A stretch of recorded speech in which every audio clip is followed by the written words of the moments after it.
सोचो एक पल के लिए, तुम्हारी जिंदगी में कितनी बार ऐसा हुआ है जब तुम्हारे सामने एक मौका आया, एक ऐसा मौका जो शायद तुम्हारी पूरी जिंदगी बदल सकता था, और तुमने बस रुक गए। तुमने सोचा, क्या होगा अगर ये काम नहीं आया? क्या होगा अगर लोग हंसे? क्या होगा अगर मैं फेल हो गया? और उसी एक पल में उस एक सवाल ने तुम्हारे अंदर की सारी हिम्मत को चुपचाप निगल लिया। वो मौका चला गया और तुम वहीं के वहीं खड़े रह गए, सेफ, सिक्योर और बिल्कुल वैसे ही जैसे पहले थे। यही वो सबसे बड़ा दर्द है जो इंसान को जिंदगी भर तड़पाता है, और वो दर्द है उस मौके का जो कभी लिया नहीं गया। दुनिया में दो तरह के लोग होते हैं, एक वो जो रिस्क लेते हैं और एक वो जो रिस्क लेने वालों की कहानियां सुनते हैं। और सच यह है कि ज्यादातर लोग उस दूसरी कैटेगरी में आते हैं। लेकिन क्यों? क्या वो लोग बेवकूफ़ हैं? क्या उनमें टैलेंट नहीं है? क्या उनके सपने छोटे हैं? नहीं, बिल्कुल नहीं। उनके सपने भी उतने ही बड़े हैं, उनका दिल भी उतना ही धड़कता है, लेकिन उनका दिमाग उन्हें हर बार एक ही जगह रोक लेता है, और वो जगह है कंफर्ट जोन। वो एक ऐसी जेल है जिसकी दीवारें नजर नहीं आती, जिसके दरवाजे पर कोई ताला नहीं लगा, फिर भी इंसान उसके अंदर से बाहर नहीं निकल पाता, क्योंकि उस जेल को बनाया है खुद उसके अपने डर ने। इंसान का दिमाग नेचुरली रिस्क से बचने के लिए बना है। लाखों साल पहले जब हमारे पूर्वज जंगलों में रहते थे, तब हर नई चीज एक खतरा होती थी, एक अजीब आवाज, एक अनजान रास्ता, एक अनदेखा जानवर। उस वक्त सावधान रहना जिंदगी और मौत का फर्क था। तो दिमाग ने एक सिस्टम बना लिया, जो भी नया हो, जो भी अनजान हो, जो भी अनसर्टेन हो, उससे दूर रहो। लेकिन आज वो जंगल नहीं रहा। आज के खतरे अलग हैं। एक नई जॉब, एक नया बिजनेस, एक नया रिलेशनशिप, एक नया सपना। लेकिन दिमाग अभी भी वही पुराना अलार्म बजाता है, रुको, ये खतरनाक है। और हम मान लेते हैं, हम सुन लेते हैं उस अलार्म को और वापस बैठ जाते हैं अपनी उसी पुरानी घिसी पिटी बेजान जिंदगी में। और सबसे दर्दनाक बात यह है कि जो लोग कभी रिस्क नहीं लेते, वो एक दिन पीछे मुड़कर देखते हैं और उन्हें सिर्फ एक चीज नजर आती है, पछतावा। वो पछतावा जो किसी फेलियर से नहीं आता, बल्कि उन सभी मौकों से आता है जो कभी ट्राई ही नहीं किए गए। क्योंकि फेलियर तो सिखाती है, तोड़ती है और फिर मजबूत करती है, लेकिन काश मैंने एक बार ट्राई किया होता। ये वो जहर है जो धीरे धीरे पूरी जिंदगी को खा जाता है। द पावर ऑफ रिस्क यही कहती है, असली नुकसान रिस्क लेने में नहीं है, असली नुकसान है उस जिंदगी में जो तुमने कभी जी ही नहीं, क्योंकि तुम हमेशा सेफ खेलते रहे। Chapter 2, the invisible battle inside your mind.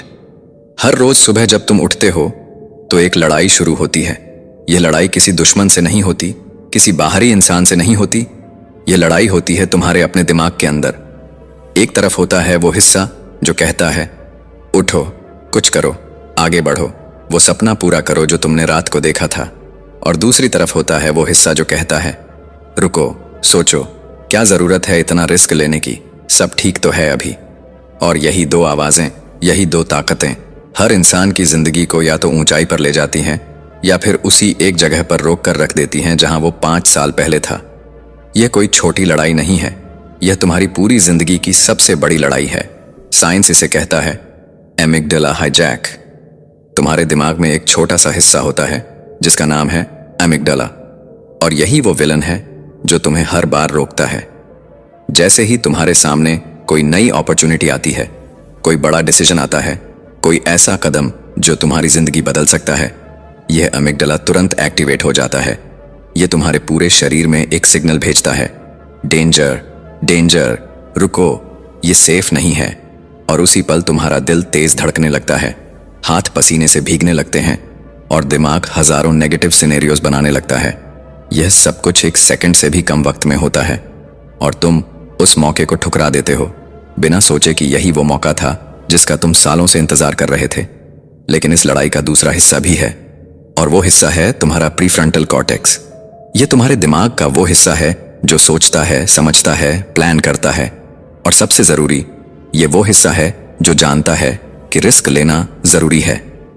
यही वो आवाज है जो कहती है, हाँ, डर लग रहा है, लेकिन यह मौका दोबारा नहीं आएगा। हाँ, फेल होने का खतरा है, लेकिन ट्राई न करने का दर्द उससे भी बड़ा होगा। ये दोनों हिस्से हर रोज तुम्हारे अंदर लड़ते हैं, और जो जीतता है वो तय करता है कि तुम्हारी जिंदगी किस डायरेक्शन में जाएगी। सवाल यह नहीं है कि डर लगता है या नहीं, सवाल यह है कि तुम उस डर के बावजूद आगे बढ़ते हो या नहीं। और द पावर ऑफ रिस्क यहाँ एक बहुत जरूरी बात कहती है, डर को खत्म करने की कोशिश मत करो, क्योंकि डर खत्म नहीं होता। दुनिया के सबसे सक्सेसफुल लोग भी डरते हैं। इलॉन मस्क डरे थे जब उन्होंने अपनी पूरी जमा पूंजी टेस्ला और स्पेस एक्स में लगाई थी। स्टीव जॉब्स डरे थे जब उन्होंने अपनी ही कंपनी में वापस कदम रखा था। डर उनके अंदर भी था, लेकिन उन्होंने उस डर को अपना दुश्मन नहीं बल्कि अपना सिग्नल माना। उन्होंने समझा कि जब दिल डरता है इसका मतलब है कि तुम सही रास्ते पर हो, क्योंकि जो चीज तुम्हें डराती है वही चीज तुम्हें ग्रो करती है। तो अगली बार जब वो इनविजिबल बैटल तुम्हारे अंदर शुरू हो तो याद रखना, यह लड़ाई तुम्हारी है और यह लड़ाई तुम जीत सकते हो। Chapter 3, how small risks रीवायर your confidence. एक सवाल पूछो खुद से, आखिरी बार तुमने कुछ ऐसा कब किया था जो तुम्हें डरा रहा था? कोई छोटी सी चीज, किसी अजनबी से बात करना, किसी मीटिंग में अपनी बात रखना, कोई नई स्किल सीखना शुरू करना, या बस किसी को हाँ कहना जब तुम्हारा दिल ना कहने की आदत में था। अगर तुम्हें याद नहीं आ रहा तो यही तुम्हारी सबसे बड़ी प्रॉब्लम है, क्योंकि कॉन्फिडेंस कोई ऐसी चीज नहीं है जो तुम्हें किताब पढ़कर मिल जाए, कोई मोटिवेशनल वीडियो देखकर मिल जाए या किसी के कहने से आ जाए। कॉन्फिडेंस सिर्फ एक ही तरीके से आता है और वो तरीका है एक्शन। छोटा सा, डरावना सा, कंपाने वाला एक्शन जो तुम तब लेते हो जब तुम्हारा पूरा दिमाग कह रहा होता है मत करो। न्यूरोसाइंस एक बहुत जबरदस्त बात कहती है, हर बार जब तुम एक छोटा सा रिस्क लेते हो और उसे कंप्लीट करते हो, तुम्हारा दिमाग डोपामीन रिलीज करता है। यह वही केमिकल है जो तुम्हें अच्छा महसूस कराता है, जो तुम्हें एनर्जी देता है, जो तुम्हें कहता है हाँ तुमने यह कर दिया। और उसी पल तुम्हारे दिमाग में एक नया न्यूरल पाथवे बनता है, एक नया रास्ता जो कहता है यह इंसान रिस्क ले सकता है, यह इंसान डर के बावजूद आगे बढ़ सकता है। और जितनी बार तुम यह करते हो वो रास्ता और गहरा होता जाता है और मजबूत होता जाता है, जब तक कि एक दिन रिस्क लेना तुम्हारी आदत नहीं बन जाती, तुम्हारी पर्सनैलिटी नहीं बन जाती, तुम्हारी पहचान नहीं बन जाती। लेकिन यहाँ एक बहुत जरूरी बात समझो, शुरुआत हमेशा छोटी होती है। द पावर ऑफ रिस्क यह नहीं कहती कि कल सुबह उठो और अपनी नौकरी छोड़ दो, सारी सेविंग्स एक जगह लगा दो और दुनिया को चैलेंज कर दो।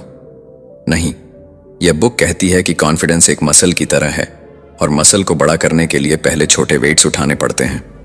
अगर तुम जिम में पहले दिन सबसे भारी वेट उठाने की कोशिश करोगे तो तुम्हारी हड्डी टूट जाएगी, लेकिन अगर तुम रोज थोड़ा थोड़ा बढ़ाते रहे तो एक दिन वही वेट जो कभी इम्पॉसिबल लगता था वो तुम्हारे लिए नॉर्मल हो जाएगा।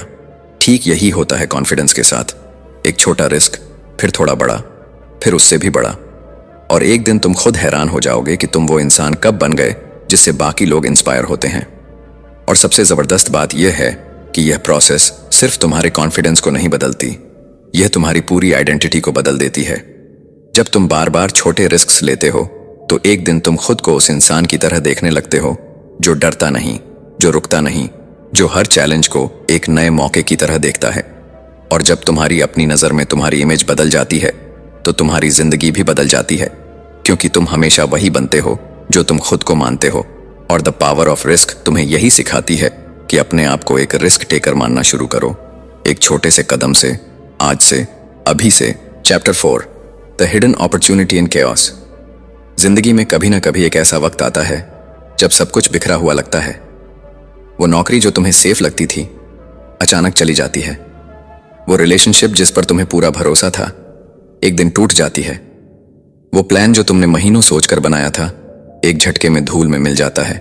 और उस पल तुम्हारे अंदर एक तूफान उठता है, घबराहट, डर, कंफ्यूजन और एक अजीब सी बेबसी जो कहती है अब क्या होगा। लेकिन द पावर ऑफ रिस्क एक ऐसी बात कहती है जो शायद तुमने पहले कभी किसी से नहीं सुनी। वो कहती है कि कैओस कोई दुश्मन नहीं है। कैओस वो सबसे बड़ा मौका है जो जिंदगी तुम्हें कभी कभी देती है, लेकिन सिर्फ वही देख पाते हैं जो डर कर आंखें बंद नहीं कर लेते। इतिहास गवाह है, दुनिया के सबसे बड़े एम्पायर्स, सबसे बड़ी कंपनीज और सबसे बड़े इंसान कैओस के बीच से ही निकले हैं। जब 2008 में पूरी दुनिया की इकोनॉमी तबाह हो रही थी, जब लोग अपने घर खो रहे थे, जब बड़ी बड़ी कंपनीज बंद हो रही थीं, उसी वक्त कुछ लोग थे जो उस कैओस को एक अलग नजर से देख रहे थे। उन्होंने देखा कि मार्केट क्रैश हुआ है, इन्वेस्ट करने का सबसे सही वक्त यही है। उन्होंने देखा कि लोगों को नई सॉल्यूशंस चाहिए, नई कंपनीज बनाने का सबसे सही वक्त यही है, और उन्होंने वो रिस्क लिया। जब बाकी सब डर कर बैठे थे। आज वही लोग करोड़ों में खेल रहे हैं, क्योंकि उन्होंने केओस में वो देखा जो बाकी लोग देख नहीं पाए, एक छुपा हुआ मौका। लेकिन यह नजर कैसे आती है, यह एबिलिटी कैसे डेवलप होती है कि तुम तूफान के बीच में भी एक रास्ता देख सको? द पावर ऑफ रिस्क कहती है, इसके लिए तुम्हें अपना पर्सपेक्टिव बदलना होगा। जब कुछ बुरा होता है तो ज्यादातर लोगों का दिमाग ऑटोमेटिकली एक सवाल पूछता है, यह मेरे साथ क्यों हुआ? लेकिन जो लोग केओस में अपॉर्चुनिटी देखते हैं वो एक अलग सवाल पूछते हैं, यह मेरे लिए क्या लेकर आया है? यह एक छोटा सा फर्क लगता है, लेकिन यही वो फर्क है जो एक साधारण इंसान और एक एक्स्ट्रॉर्डिनरी इंसान के बीच होता है। एक सवाल तुम्हें विक्टिम बनाता है, दूसरा सवाल तुम्हें वॉरियर बनाता है। एक सवाल तुम्हें रोता हुआ छोड़ देता है, दूसरा सवाल तुम्हें उठाकर आगे बढ़ा देता है। और सच ये है कि जब सब कुछ स्टेबल होता है, जब सब कुछ नॉर्मल चल रहा होता है, तब बदलने का कोई कारण नहीं होता। तब तुम वही करते रहते हो जो हमेशा करते आए हो।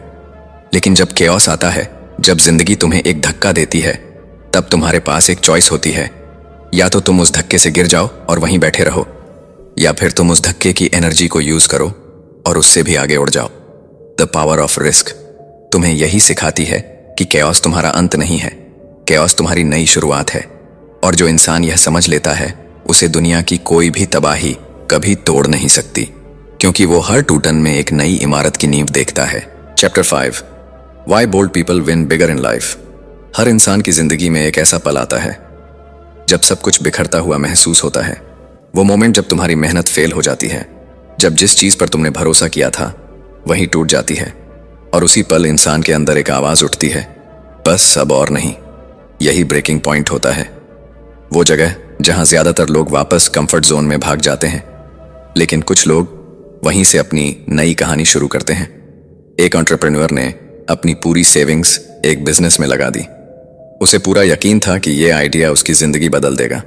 शुरुआत अच्छी हुई, कुछ क्लाइंट्स आए, लोगों ने तारीफ की, उसे लगने लगा कि अब सक्सेस बस कुछ कदम दूर है। लेकिन अचानक मार्केट बदल गया, क्लाइंट्स गायब होने लगे, लॉस बढ़ने लगा, बैंक अकाउंट ऑलमोस्ट खाली हो चुका था। और एक रात वो अकेला बैठा था, हाथ में अनपेड बिल्स, आंखों में डर और दिमाग में सिर्फ एक सवाल, क्या मैंने सबसे बड़ी गलती कर दी? उस रात उसने पहली बार महसूस किया कि रिस्क सिर्फ एक्साइटमेंट नहीं होता, रिस्क दर्द भी देता है, बहुत गहरा दर्द। क्योंकि जब तुम सेफ खेलते हो तो तुम्हारे लॉसेस भी छोटे होते हैं, लेकिन जब तुम बड़ा सपना चुनते हो तो फेलियर्स भी बड़े होते हैं। और यहीं पर जिंदगी लोगों को अलग अलग कैटेगरीज में बांट देती है। कुछ लोग फेलियर को फाइनल वर्डिक्ट मान लेते हैं, वो खुद को कन्विंस कर देते हैं कि मैं कैपेबल नहीं हूं। लेकिन कुछ लोग फेलियर को फीडबैक की तरह देखते हैं, वो टूटते जरूर हैं लेकिन रुकते नहीं। दुनिया का हर बड़ा सक्सेस किसी न किसी पेनफुल फेलियर के ऊपर खड़ा है। किसी एथलीट ने हजारों बार हारने के बाद जीत हासिल की, किसी क्रिएटर को सालों तक कोई नोटिस नहीं करता, किसी बिजनेसमैन का पहला स्टार्टअप बर्बाद हो जाता है, लेकिन फिर भी वो दोबारा खड़े होते हैं। क्यों? क्योंकि उन्होंने एक सीक्रेट समझ लिया होता है, फेलियर ऑपोजिट ऑफ सक्सेस नहीं है, फेलियर सक्सेस का हिस्सा है। प्रॉब्लम यह है कि सोसाइटी हमें सिर्फ जीत दिखाती है, हमें ट्रॉफीज दिखाई जाती हैं, लग्जरी दिखाई जाती है, फेम दिखाई जाती है, लेकिन वो स्लीपलेस नाइट्स नहीं दिखाई जाती, वो रिजेक्शन नहीं दिखाया जाता, वो एंग्जाइटी नहीं दिखाई जाती जो हर सक्सेसफुल इंसान ने साइलेंटली झेली होती है। और इसी वजह से लोग पहली हार के बाद बिलीव कर लेते हैं कि शायद वो इस जर्नी के लिए बने ही नहीं हैं। लेकिन सच ये है कि ब्रेकिंग पॉइंट ही वो जगह है जहां इंसान इमोशनली रीबॉर्न होता है। क्योंकि जब सब कुछ टूट जाता है तब तुम्हारे पास दो चॉइसेस बचती हैं, या तो खुद पर डाउट करो या खुद को नया बनाओ। और अक्सर जिंदगी की सबसे बड़ी ग्रोथ कंफर्ट में नहीं, केओस और पेन में होती है। आयरनी देखो, जिस पेन से लोग सबसे ज्यादा बचना चाहते हैं वही पेन उन्हें मेंटली स्ट्रॉन्गेस्ट बनाता है। लेकिन कहानी अभी खत्म नहीं हुई, क्योंकि फेलियर के बाद सबसे बड़ा सवाल ये नहीं होता कि तुम हारे या जीते। असली सवाल ये होता है, क्या तुम दोबारा रिस्क लेने की हिम्मत रखते हो? और अगले हिस्से में तुम जानोगे कि आखिर क्यों कुछ लोग बार बार गिरने के बाद भी अनस्टॉपेबल बन जाते हैं, जबकि बाकी लोग हमेशा के लिए डर के कैदी बन जाते हैं। Chapter 6 one decision that can change your entire future. एक बॉक्सर था जिसने अपने करियर की सबसे बड़ी फाइट हार दी। स्टेडियम में हजारों लोग थे, कैमरास उसके चेहरे पर थे और पूरी दुनिया ने उसे गिरते हुए देखा। मैच खत्म होने के बाद वो लॉकर रूम में अकेला बैठा था। चेहरा घायल था, शरीर थका हुआ था, लेकिन सबसे ज्यादा चोट उसके माइंड पर लगी थी। क्योंकि जब इंसान हारता है तो दर्द सिर्फ बाहर नहीं होता, अंदर भी होता है। और उसी पल उसके अंदर एक डेंजरस सवाल पैदा हुआ, क्या मैं सच में इतना अच्छा हूं जितना मैं सोचता था? यही वो सवाल है जो ज्यादातर लोगों को हमेशा के लिए रोक देता है। क्योंकि फेलियर सिर्फ रिजल्ट्स नहीं तोड़ता, वो आइडेंटिटी तोड़ देता है। लेकिन कुछ लोग होते हैं जो उसी टूटन से नया माइंडसेट बनाते हैं, एक अनस्टॉपेबल माइंडसेट। फर्क टैलेंट में नहीं होता, फर्क इस बात में होता है कि इंसान पेन को कैसे इंटरप्रेट करता है। एवरेज लोग पेन को सिग्नल मानते हैं कि रुक जाओ, लेकिन एक्स्ट्रॉर्डिनरी लोग उसी पेन को सिग्नल मानते हैं कि ग्रो करो। यही वजह है कि कुछ लोग एक फेलियर के बाद पूरी जिंदगी डर में जीते हैं, जबकि कुछ लोग उसी फेलियर के बाद डेंजरस लेवल का कॉन्फिडेंस डेवलप कर लेते हैं, क्योंकि उन्होंने खुद को प्रूफ दे दिया होता है कि मैं गिरकर भी सरवाइव कर सकता हूं। और जब इंसान को यह एहसास हो जाता है, तब वो फियरलेस नहीं लेकिन अनस्टॉपेबल बन जाता है।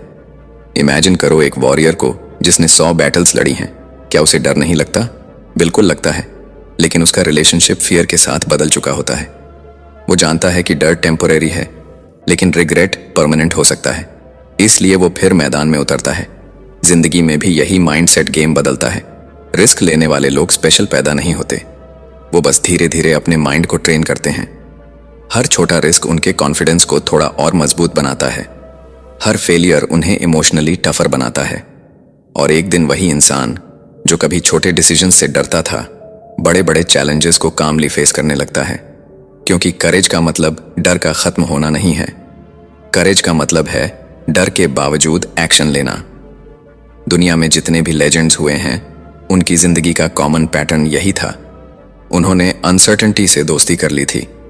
वो गारंटीज नहीं ढूंढते थे, वो ग्रोथ ढूंढते थे। और सबसे पावरफुल बात यह है कि अनस्टॉपेबल लोग परफेक्ट नहीं होते। उनके पास भी डाउट्स होते हैं, इनसिक्योरिटीज होती हैं, बैड डेज होते हैं। लेकिन फर्क यह है कि वो इमोशंस को अपनी डेस्टिनी डिसाइड नहीं करने देते। वो जानते हैं कि फीलिंग्स टेम्पररी हैं, लेकिन डिसीजंस फ्यूचर बनाते हैं।